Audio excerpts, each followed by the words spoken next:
جی وعلیکم السلام ورحمۃ اللہ۔ بھائی نے پوچھا ہے کہ حاجی اگر اپنی طرف سے اپنی قربانی کسی اور کو کہتا ہے، دوسری جگہ پر ہے، ریاض میں کوئی ہے اس کا رشتہ دار، اس کو کہتا ہے کہ میری طرف سے قربانی کر دے، تو ایسا کرنا درست ہے؟ بھائی جو تو حج کی قربانی ہے وہ تو وہیں پر کرے گا اور حاجی ہی کرے گا، وہ اس طرح دوسری جگہ پر کرنا یا کسی کو کہنا کہ دوسری جگہ پر وہاں پر کر لے، یہ درست نہیں ہے۔ تو ایک قربانی ہوتی ہے حج کی، جو حاجی لوگوں کے لیے ہوتی ہے، اگر حج تمتع کرنے والا ہے یا قران کرنے والا ہے تو اس پہ قربانی لازم ہوتی ہے اور اس نے کرنی ہوتی ہے۔ تو ایک عام قربانی ہے، تو یہ قربانی جو ہے عام قربانی جو حاجی کے علاوہ، حج کرنے والے کے علاوہ کرتے ہیں، یا حاجی بھی حج کی قربانی کے علاوہ عام قربانی کرنا چاہتا ہے، تو وہ اس میں سمجھ آتی ہے مسئلہ انشاءاللہ نہیں ہے، وہ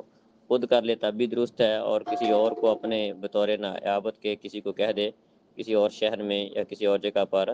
کہ میں آپ کو پیسے بھیج دیتا ہوں، آپ یہاں پر یہ قربانی میری طرف سے کر دیں، تو اس میں انشاءاللہ حرج والی بات نہیں ہے۔